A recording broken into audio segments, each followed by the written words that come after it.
जय हिंद प्यारे साथियों। क्या एक बार फिर से बंगाल का विभाजन होने जा रहा है। इतिहास इस बात का गवाह है कि बंगाल का कई बार विभाजन हुआ है। बंगाल से उड़ीसा को अलग किया गया, बंगाल से बिहार को अलग किया गया और बंगाल से एक पूर्वी पाकिस्तान को भी अलग किया गया था, जिसे हम 1971 के बाद बांग्लादेश के नाम से जानते हैं। लेकिन आज बंगाल में फिर से विभाजन की आवाज उठ रही है। आज चिकन नेक को यूटी बनाने की डिमांड उठ रही है। दोस्तों, चिकन नेक एक ऐसी जगह है जहां से हम अपने सेवन सिस्टर में मूव करते हैं, यानी कि सेवन सिस्टर तक बहुत आसानी से पहुंच पाते हैं। इस हिस्से पर चाइना की, बांग्लादेश की, नेपाल की बिल्कुल तीखी नजर है और सबसे खतरनाक हमारे लिए अगर कोई है तो वो चाइना, क्योंकि चाइना बांग्लादेश में भी, चाइना नेपाल में भी यहां लगातार पैसे लगा रहा है। दोस्तों, क्या है ये मुद्दा आज कि चिकन नेक को यूटी बनाया जाएगा? ये जो डिमांड उठ रही है, इसको बहुत ही सिंपल भाषा में समझने की कोशिश करते हैं। मेरा नाम है पवन मोरल और मैं आप सभी का पीएम डिफेंस स्टडी पर स्वागत करता हूं। अगर आप नए जुड़े हो तो सबसे पहले चैनल को सब्सक्राइब कर लीजिएगा। साथियों,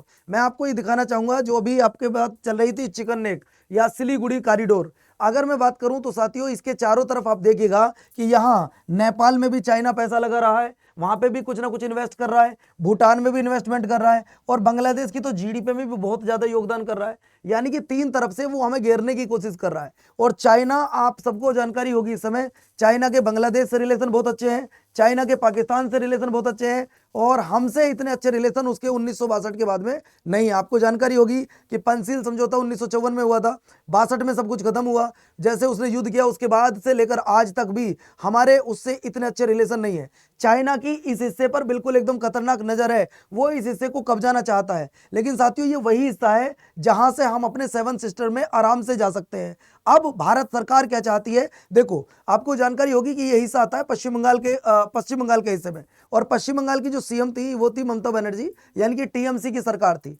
टीएमसी की सरकार और सेंट्रल गवर्नमेंट की अगर मैं बात करूं तो पहले से ही डिस्प्यूट रहा है, लेकिन वो डिस्प्यूट अब पूरी तरह सोल्व होता दिख रहा है, क्योंकि बंगाल में सरकार चेंज हुई है, टीएमसी गई है और शुवेंदु अधिकारी जी की सरकार आई है। मैं बहुत खुश हूं कि उन्होंने जो कहा है वो करके दिखाया है। साथियों, अगर मैं बात करता हूं ये मैप के माध्यम से, ये हमारा वो चिकन नेक जगह है जिसे हम लोग सिलीगुड़ी कॉरिडोर के नाम से जानते हैं। हम अपने सेवन सिस्टर 7+1 की बात करते हैं। सिक्किम में आराम से जा सकते हैं, यहां से ये वो रास्ता है, ये इसकी चौड़ाई लगभग 22 किलोमीटर के आसपास है ये देखो, और 40 से 50 किलोमीटर आसपास ये लंबा है। सिक्किम में आराम से जा सकते हो आप, अरुणाचल प्रदेश जा सकते हो, असम जा सकते हो, नागालैंड जा सकते हो, मणिपुर जा सकते हो, मिजोरम जा सकते हो, त्रिपुरा जा सकते हो, मेघालय जा सकते हो। अब चाइना पहले से ही क्या कहता है कि अरुणाचल प्रदेश मेरा है। अरुणाचल प्रदेश के उसने 27 जगहों के नाम बदल दिए थे, वो चुनार क्षेत्र तक आ गया था। यानी कि वो सीधी सीधी इनडायरेक्ट वे में धमकी देने की कोशिश करता है। आप सोचो, वो अपने मैप में अरुणाचल प्रदेश को दिखा रहा है, वो अपने आप को इतना सुपीरियर समझ रहा है कि यार इनका कुछ भी करो कुछ नहीं होने का है। तो अब ये क्या चाहता है कि अगर मैं इस हिस्से को कब्जा लूंगा तो शायद जो भारत का नॉर्थ स्टेट से कनेक्ट है वो कनेक्ट खत्म हो जाएगा। क्या आपको लगता है कि हम इतनी आसानी से पीछे हट जाएंगे? अब दोस्तों, जो ऐसे मुद्दे होते हैं, जो ज्यादा सेंसिटिव मुद्दे होते हैं, जो सामरिक मुद्दे होते हैं, उन्हें क्या होता है, यूटी बना भी देना चाहिए जहां स्टेट गवर्नमेंट सही तरीके से रूल नहीं कर पा रही है। अगर स्टेट गवर्नमेंट ये रूल सही से करती तो शायद हो सकता है चाइना की इतनी पावर ही ना होती कि आंख दिखाने की कोशिश करता। बांग्लादेश कभी कुछ बोलता ही नहीं।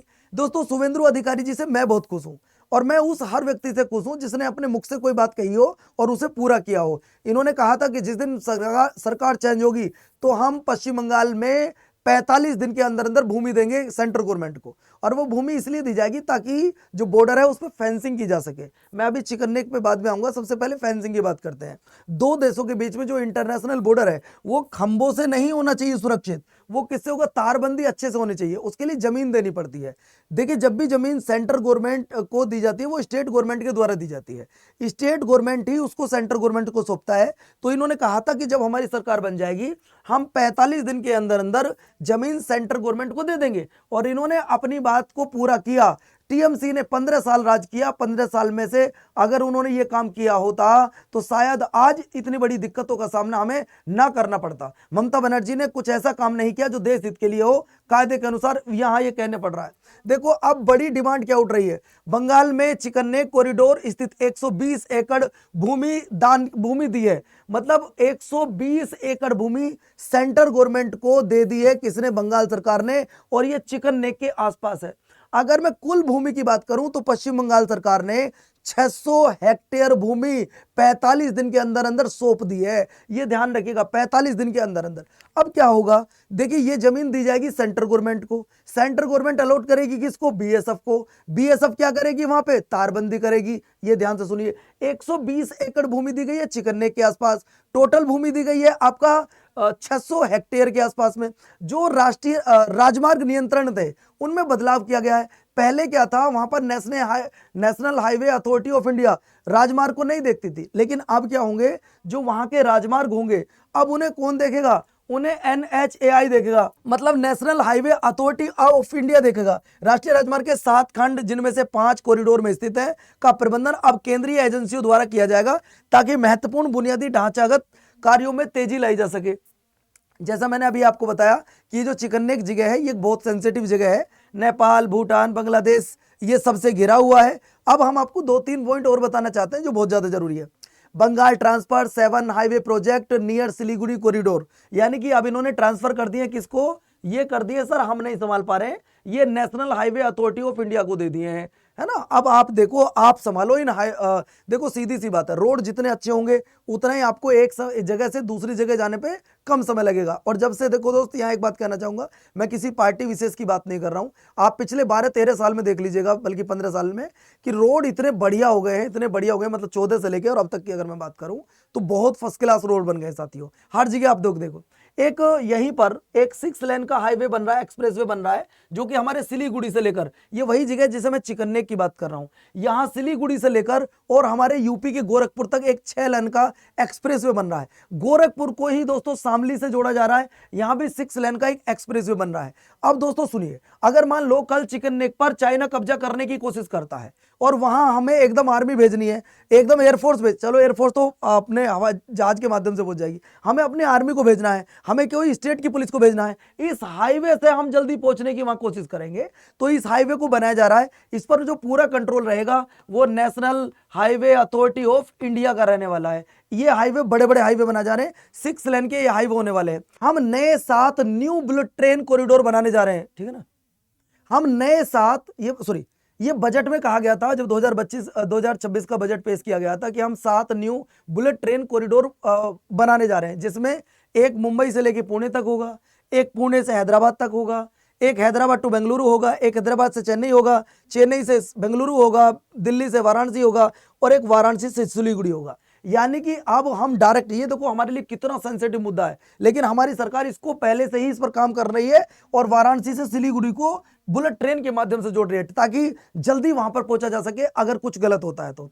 दोस्तों ये जो होगी, अगर हम बात करते हैं, ये एक अंडरग्राउंड ट्रेन होगी। दोस्तों आपने देखा होगा, जब भी कभी 2 देशों का डिस्प्यूट होता है तो सबसे पहले उनके ट्रेन को उड़ा दिया जाता है, उनके जो प्लेन एयरबेस होते हैं उनको उड़ा दिया जाता है, वहां जो अच्छे आपके ब्रिज होते हैं उन्हें उड़ा दिया जाता है, ताकि आवाजाही में दिक्कत हो। ऐसा आपने ईरान में भी देखा होगा, और ईरान में आपने देखा होगा जब अमेरिका लगातार बम डाल रहा था, बम गिरा रहा था, अमेरिका और इजराइल गिरा रहे थे, और ये पता लगा था कि आज ये ब्रिज उड़ाने वाला, तो ब्रिज पे महिलाओं को खड़ा कर दिया गया था। और महिला और बच्चों को इसलिए खड़ा करा जाता है, देखो इंसानियत दूसरे में भी है, ताकि बम ना गिरे और नुकसान या ना हो। आपने देखा होगा जब ईरान पर अटैक किया गया था साथियों। तो अब मैं आपको एक बात और बताना चाहूंगा, यहाँ 2 बातें हैं। एक तो यूटी की डिमांड चल रही है। वैसे तो यार सीधी बात यह है कि अगर कोई ऐसा सेंसिटिव जगह है जहां स्टेट गवर्नमेंट अच्छे से रूल नहीं कर पा रही है, उस हिस्से को सेंट्रल गवर्नमेंट को दे देना चाहिए। और मुझे ऐसा लग रहा है, देखो भारत में जब भी कोई नया स्टेट बनता है वो एक ही आधार हो सकता है, उसका भाषा के आधार। अब यहाँ पर अगर हम बात करें तो जो हमारे गोरखा भाई हैं, वैसे गोरखा भाइयों की जितनी तारीफ करूं मैं उतनी कम है। इतिहास इस बात का गवाह है, ये अपने देश के लिए क्या से क्या, वैसे आप भी कर सकते हो, मैं भी कर सकता हूं देश के लिए, लेकिन इनके लिए एक अलग जोश और जुनून रहता है। जय हिंद मेरे भाइयों। तो मैं आपको बताना चाहूंगा, ये एक अलग अपने राज्य की मांग करते हैं, और वो गोरखालैंड होता है। गोरखालैंड की डिमांड कर रहे हैं काफी लंबे समय से। लेकिन कुछ लोगों का मुद्दा यह है कि ये जो चिकन नेक है इसको यूटी बना दिया जाए।